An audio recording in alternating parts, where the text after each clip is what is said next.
Kami dari kelompok 6 yang beranggotakan Mutmainah, Laila Mutisa, Mega Pratiwi, Anis Arifianti, Wiwi Widiwardani, dan Juda Yati Auladi ingin mempresentasikan mengenai pengendalian manajemen pada organisasi nirlaba.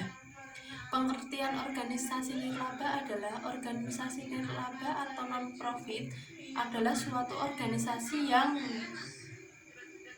yang bersasaran pokok untuk mendukung suatu isu atau perihal di dalam publik untuk suatu tujuan yang tidak komersial, tanpa ada perhatian terhadap hal-hal yang bersifat mencari laba atau moneter. Organisasi nirlaba meliputi keagamaan, sekolah negeri, derma publik, rumah sakit dan klinik publik, organisasi politis, bantuan masyarakat dalam hal perundang-undangan, organisasi sukarelawan, dan serikat buruh. Perbedaan organisasi laba dan organisasi nirlaba.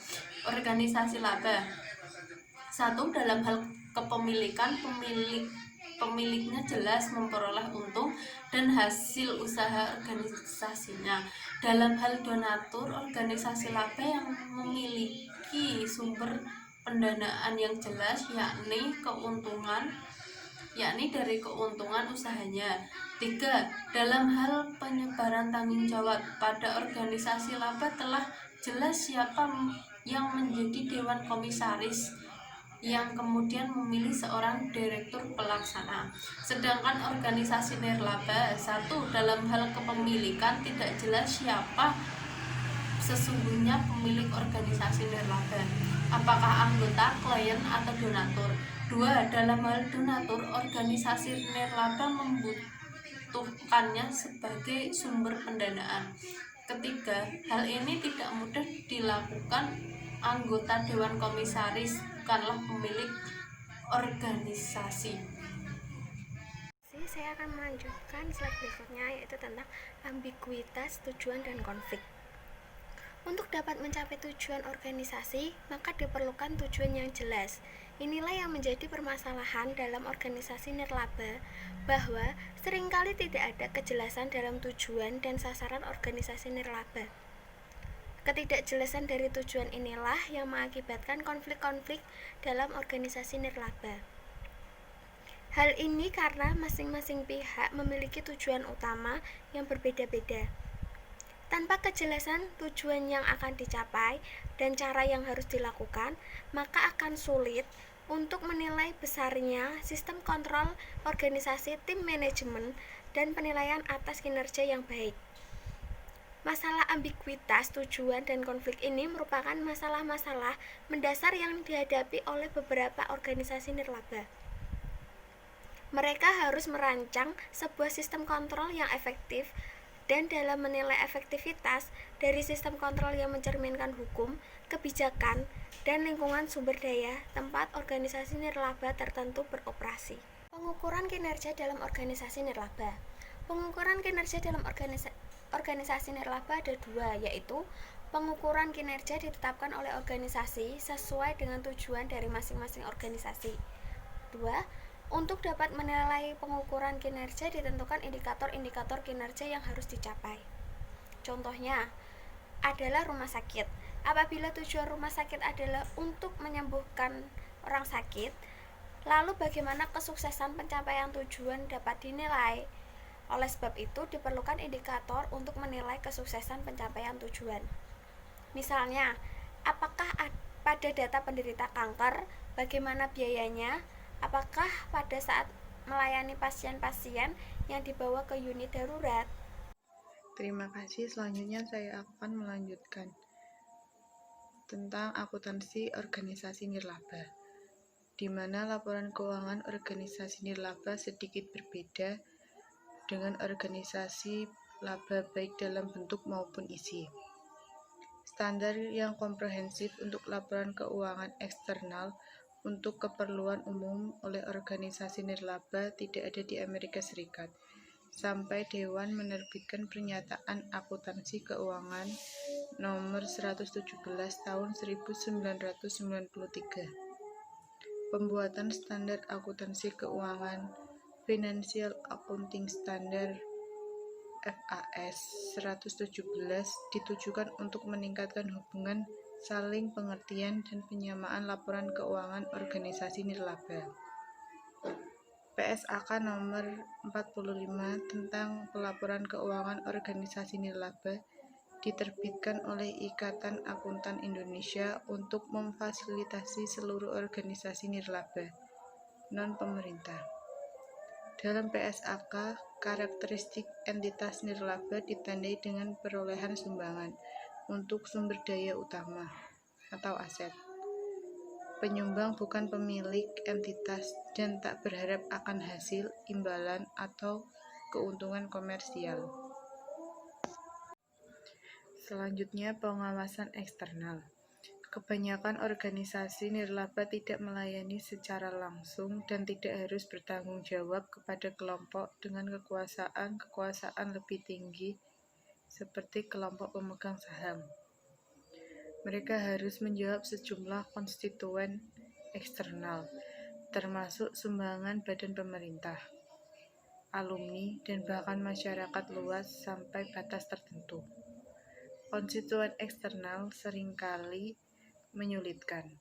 Hal ini wajar, karena sebagian besar organisasi nirlaba didirikan guna memberikan pelayanan sosial yang bernilai.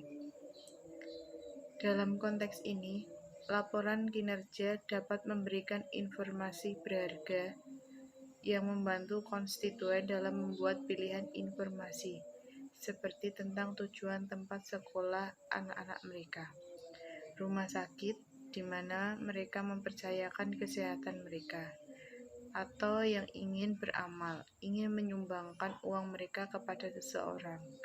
Terima kasih. Selanjutnya presentasi akan dilanjutkan oleh Yuda Zaki. Assalamualaikum warahmatullahi wabarakatuh.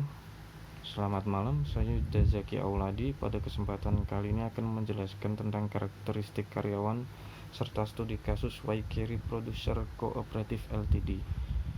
Untuk karakteristik karyawan organisasi nirlaba terkadang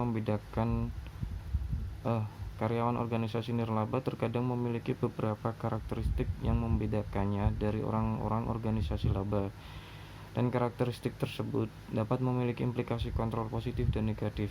Besarnya paket kompensasi karyawan di kebanyakan organisasi nirlaba tidak sama kompetitifnya dengan yang ditawarkan organisasi laba. Hal ini dapat menyebabkan masalah kontrol jika kualitas karyawan berkurang. Sebagai salah satu masalah kontrol utama adalah keterbatasan personal yang mungkin lebih terlihat. Kemudian untuk studi kasus Waikiri Producers Cooperative Ltd, ada beberapa permasalahan. 1. Bagaimana cara mengontrol manajemen perusahaan koperasi seperti Waikiri yang berbeda dengan perusahaan biasa? 2. Jika dalam evaluasi sistem kontrol manajemen Waikiri ada yang kurang tepat, sebaiknya saran apa yang disampaikan kepada manajer Waikiri? Itu adalah beberapa permasalahan yang ada. Untuk penyelesaiannya akan dijelaskan oleh rekan saya. Terima kasih. Selanjutnya adalah penyelesaian. Yang pertama, cara mengontrol manajemen perusahaan koperasi seperti Waikiri yang berbeda dengan perusahaan biasa. Dalam koperasi petani, pemilik dan pemasok adalah satu dan sama. Dengan demikian, pemasok adalah bos manajemen. Tujuan koperasi berbeda. Laba merupakan kendala, bukan tujuan utama. Tujuan utama dalam koperasi petani adalah untuk memaksimalkan harga yang dibayarkan kepada pemilik perkebunan dan untuk meminimalkan kerumitan yang terkait dengan pengepakan dan penjualan produk. Koperasi harus mematuhi prinsip kerjasama internasional, yaitu untuk tujuan pengendalian manajemen. Koperasi tidak memiliki tingkat kekuatan yang dimiliki oleh manajer perusahaan, sehingga memiliki sumber ketidakpastian yang sedikit berbeda. Koperasi tidak dapat menolak untuk membayar dividen atau bahkan menunda pembayaran dividen, karena hal itu wajib untuk membayarnya dan kegagalan untuk membayar dividen dapat menyebabkan beberapa anggota petani keluar dari bisnis. Baik, di sini akan saya sampaikan mengenai penyelesaian selanjutnya, yaitu yang nomor 2, yaitu bahwa fakta koperasi memiliki surplus operasi negatif 2 tahun pada yang sama anggotanya mengeluh bahwa koperasi tidak membayar harga yang kompetitif untuk produk yang menunjukkan kemungkinan besar masalah. Maka, manajer-manajer perlu memikirkan tentang faktor keberhasilan kritis koperasi atau keputusan penting yang berulang. Berikut adalah beberapa bidang yang perlu diselidiki oleh koperasi. Yang pertama adalah harga.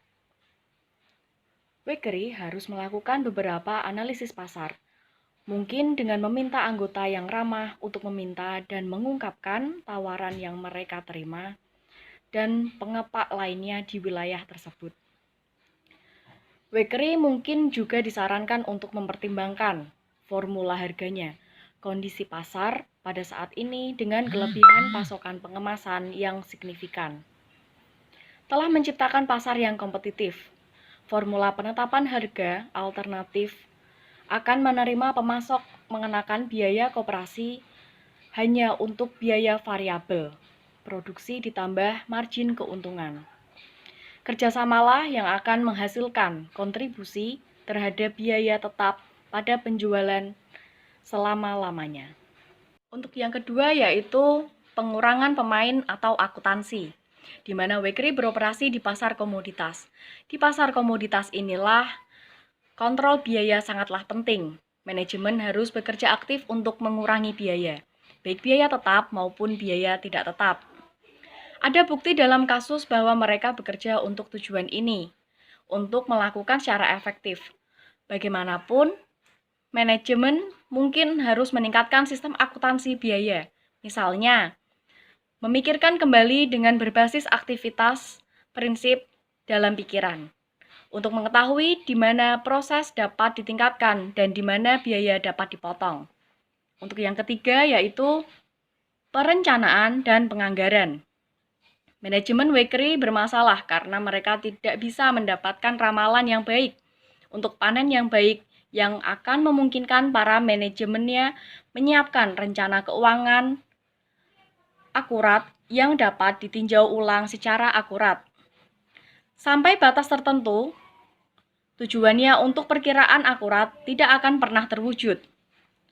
Mengapa? Karena merencanakan kebutuhan sumber daya keuangan, misalnya pinjaman adalah penting. Kasus ini tidak banyak memberikan informasi banyak di bidang ini.